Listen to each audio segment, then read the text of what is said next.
Okay, so Henry had his son in the end with his third wife, Edward, and after that, his daughter from his first marriage. They both were ruling the country for about 6 years each. So before we move on to Queen Elizabeth, who ruled for half a century, let's talk about these two a little bit.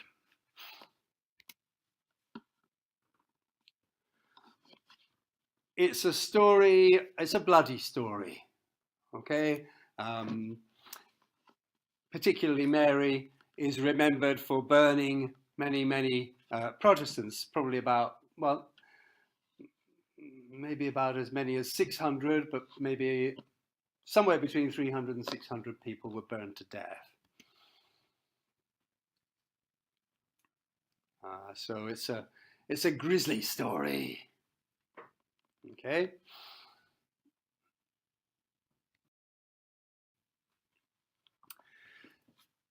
Henry's last years, remember, he annulled his marriage to his first wife, he beheaded his second wife. We spent a fair amount of time on that, and then he married 4 more times. It was his third wife who gave him the son he wanted, but then she died, if you remember. And then Anne of Cleves, wife number 4, and he didn't like her, so he annulled the marriage. Wife number 5, whom he also had beheaded, and wife number 6. Remember last week, I think was it last week, we talked 2 weeks ago, divorced, beheaded, died, divorced, beheaded, survived, okay? The 6 wives of Henry VIII, one of the really kind of things that every school child remembers about the 16th century. So, what had he done, apart from, all this business with his wives? What had he achieved, or what had gone on in those last years? He he had pushed English control over Ireland and consolidated English control in Wales. He had attacked Scotland with a lot of energy, but not much success. He was very cruel, but he wasn't very successful. And Scotland and France, which was also England's enemy at that time, became stronger together. In fact, for a long time, Scotland was closer culturally and politically to France than to England. Because, they both hated the English, to be honest. The English were attacking both countries, so they stuck together. Scotland said, well, we'll give them trouble from the north, and the French said, we'll give them trouble from the south. And between them, they tried to keep England under control. There were lots of economic problems because of the cost of these wars that Henry was having. And if you look at today's money, it says 500 yen, okay? But suppose I take that and I melt it. What's the metal worth? Almost nothing, really. And we have paper money, pieces of paper. How can that be worth anything? It's a system that we have based on trust. Originally, money was 500 yen's worth of metal. Okay, I mean, it was worth the metal, so that £1 would be made of gold, and there would be £1 worth of gold inside that £1 coin. So money was worth exactly, its weight in metal. And then people started to say, well, but if I keep the money, or the bank keeps the money, and then we write a piece of paper, it represents that. It's heavy carrying around all that heavy gold all the time, that sort of thing. So slowly money became symbolic in the way that it is today. Well, in those days, money was supposed to be worth its weight in metal, but Henry started mixing in cheaper metals, and the currency was not being valued. People say, oh, that's one of his new ones. You sometimes see in movies people biting money. That was their test, is it pure gold or, okay? Because gold was fairly soft, you could make a little dent in it with your teeth, okay? If it had been mixed with other metals, they were usually harder. That's not pure gold, Okay, I'm not giving you £1 for that. You want to pay? You want me to sell you my cow? I don't know. If it was real gold, I'd ask for 10 of these, but because it's not real, I want 20. So prices started going up. And Edward had these same problems, as well as the problems with Scotland and France. He had the same economic problems as his father did, and he couldn't really solve those problems. After he was only a little boy. This boy king suddenly pushed into the throne after the death of his father. He's only 9 years old, and he's not really the king. He's being controlled by advisors. The first advisor was the Duke of Somerset, a man called Edward Seymour. He was the person who was kind of behind Edward. It was like a little puppet being kind of pulled around by his uncle. There he is. And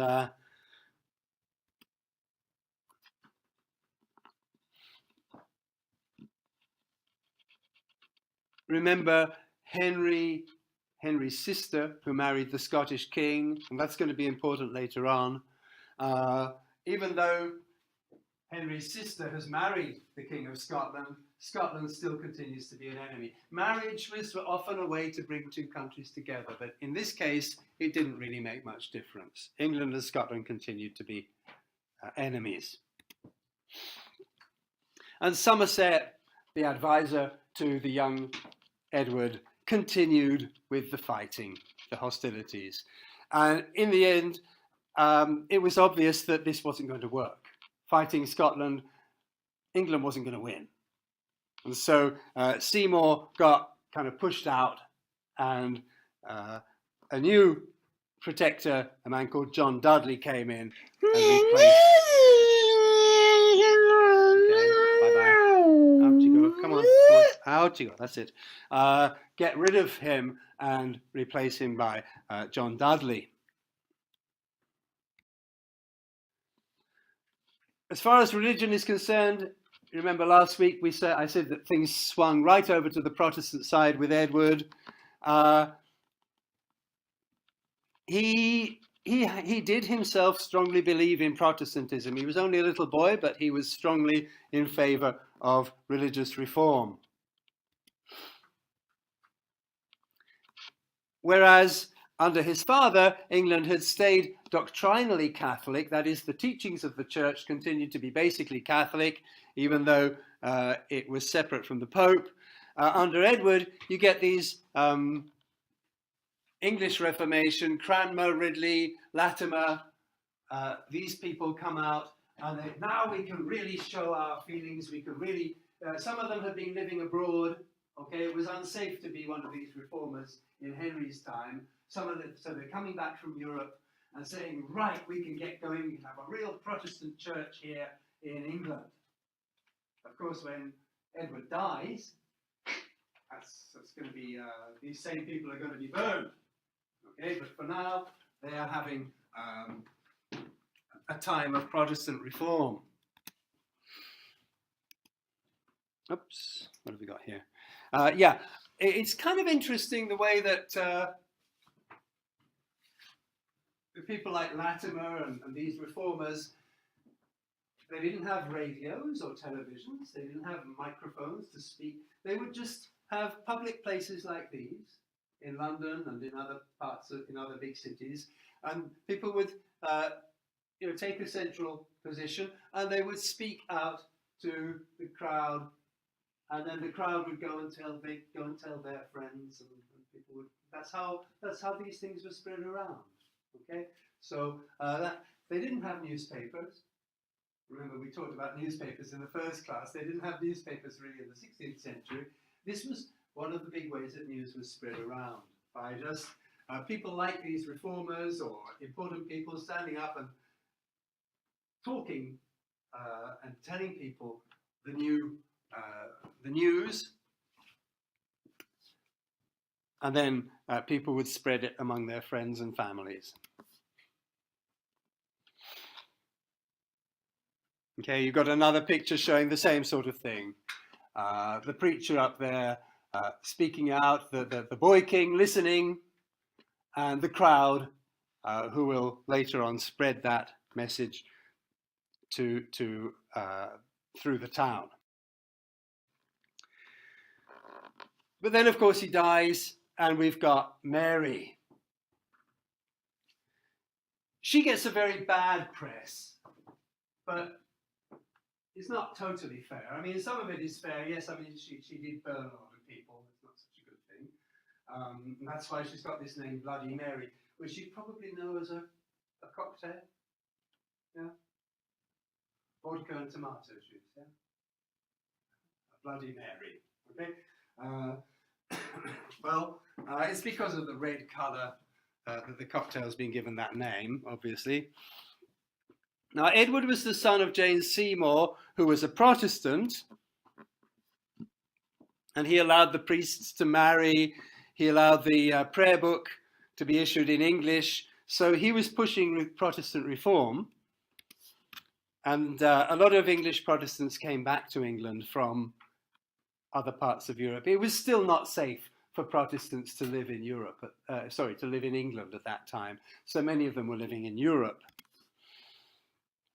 But then when Edward died, Mary became queen, and she was the daughter of Catherine of Aragon, the Spanish princess, remember, and she was Catholic. So once again, England went back to being a Catholic country. And this is when we get this burning. I put it as 300 because that's the minimum. We have the names of about 300, but there possibly were twice as many as that.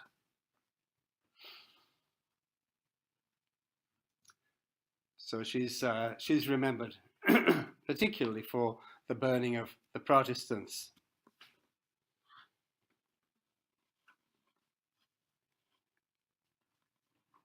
So how did that come about? What happened? Why did she suddenly start burning Protestants? Because at the beginning of her reign, she wasn't burning them, and then suddenly she started burning them. So we'll try and in that. Edward didn't want Mary to be queen, and Edward named his cousin, Lady Jane Grey, a Protestant, that she should be the next queen. This is very unlucky for Lady Jane Grey. Again, she was very young, and she didn't really want to be queen, but she said, oh, well, I suppose it's my duty, I have to be queen. And so she went into London with her supporters, and then in the end, the people chose Mary. Mary was more powerful. Now, it wasn't just a sort of, I'm sorry, Jane, but it seems that like I'm the more popular choice, so I'm going to be the queen. It's like, I'm the queen, so you have to die. This is the 16th century. So poor Lady Jane Grey, who didn't even want to be queen, she was put to death after 9 days. She's called the 9-day queen.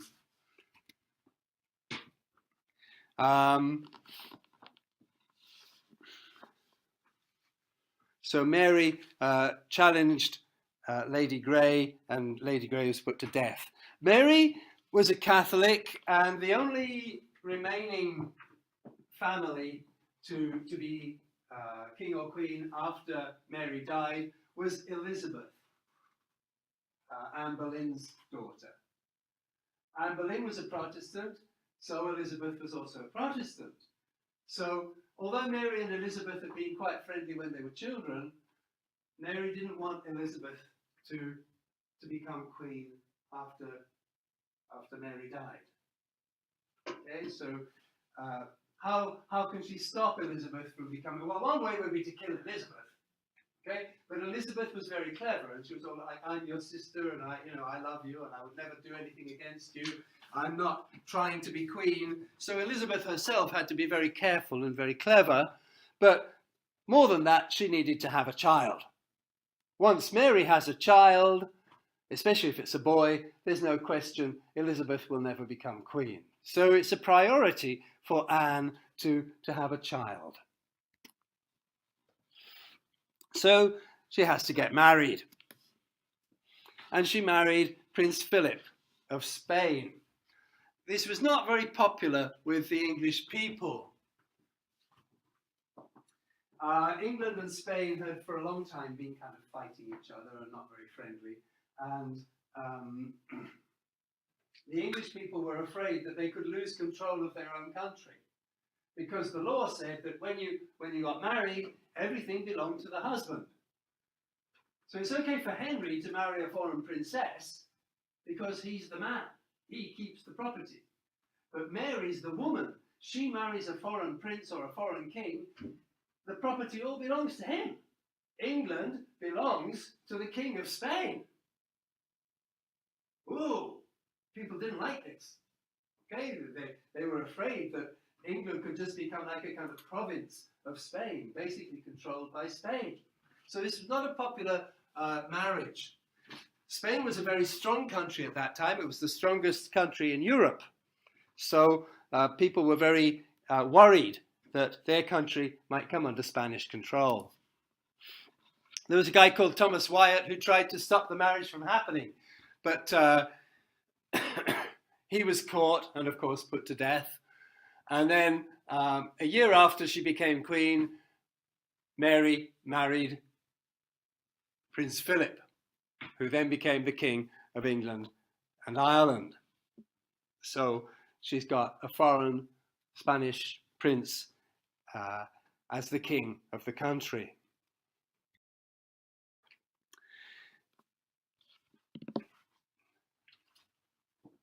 And then she thinks she's having a baby, but she's not really. It's what's called a false or phantom pregnancy. She even has morning sickness. She has some of the symptoms of a pregnancy. She's putting on weight and everything, but she's not actually pregnant. This is a disaster. She stopped menstruating. It was believed that she was pregnant, but by the summer of the next year, it was clear that there was no baby. Philip, at this stage, decided that he wasn't really interested in England anyway. I think the English people were kind of, Anshin Shimashita, he's gone off to fight in Europe. We don't have to worry about him taking control of our country. He seems to be more interested in fighting his wars in Europe. So he went off, more or less abandoned Mary, who then, a little bit like her father, you remember her father, he's saying, I think God is punishing me for marrying Catherine. Okay, that's why I can't have a son. This is when Mary starts saying the same sort of thing. God is punishing me. I've done something wrong. It's a punishment from God. But unlike Henry, she believed that the punishment was because she had tolerated heretics. She should have punished heretics right from the beginning, and then God would have been pleased, and God would have given her a son. So she thinks, okay, it's a little bit late, but now Yori Mashi, let's start burning people. So that's what she does. Okay, halfway through her reign, she suddenly starts burning people in a big way, and this leaves a big shadow across the 16th and 17th centuries. In 1555, the executions began. This is before it became publicly obvious that she wasn't going to have a child, but I think in her heart at this time she knew that she wasn't really pregnant. She kept it secret for a few months after that. But that's when it all started. And these are the names. We have the names. We know all of these people. If you look carefully at the list, you'll see mostly men, but quite a lot of women. Okay, Margaret, Agnes, women's names. Marjorie, sister of George Eagle over there. Marjorie. So male and female. All right. all of these people were put to death at that time.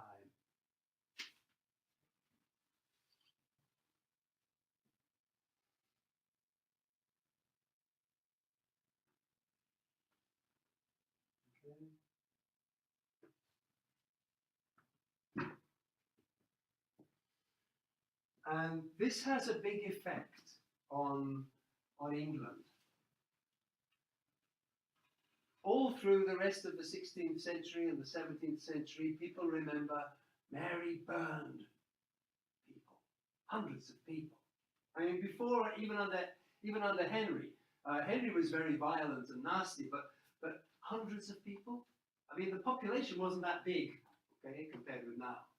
So burning hundreds of people like that, it left a big impact. Catholics are cruel. Catholicism is a cruel religion. So this really was something that for quite a lot of people, it pushed them against the Catholic idea.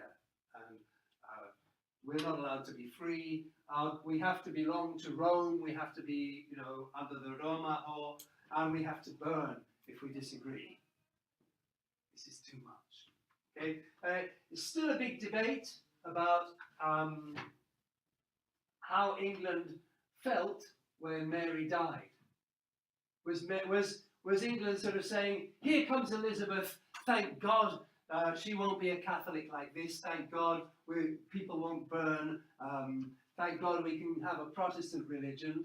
Or were people saying, oh, I hope she's not too Protestant, I hope she doesn't make us like those German churches and those churches in some parts of Europe that they take out all the statues from the churches and they say that they're very strict about what you believe and everything. What did English people really think and feel at that time? We don't know. Okay, there's still a big debate about was Elizabeth popular from the beginning? Was Mary hated by everybody, or did most people just accept that we're Catholics? It's a good topic for research and debate. How did ordinary English people feel with the religion going backwards and forwards like that across the 16th century? How did people really feel? Okay, so it might be something that if you're interested in researching a little bit, you might want to find out a bit about it. Okay, so that's that. Yeah, these martyrdoms cast a big shadow. John Fox, a book called Acts and Monuments. Hello? Yeah, Acts and Monuments, also called the Book of Martyrs. That had a huge influence.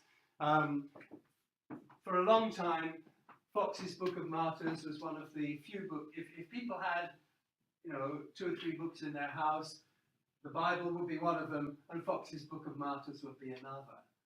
So, again, it had a big shadow over people's lives, a big influence, because Fox's book is saying all these Protestant people who were killed by Mary, and other Protestants killed in other countries. So it really like these people died for this Protestant religion, so we should protect it, we should keep it strongly. So, in a way, Mary's influence was to make people hate and fear Catholics, and that carries on through the 16th and 17th centuries after she dies. Okay, I think that's just about everything. What's happening here? Okay.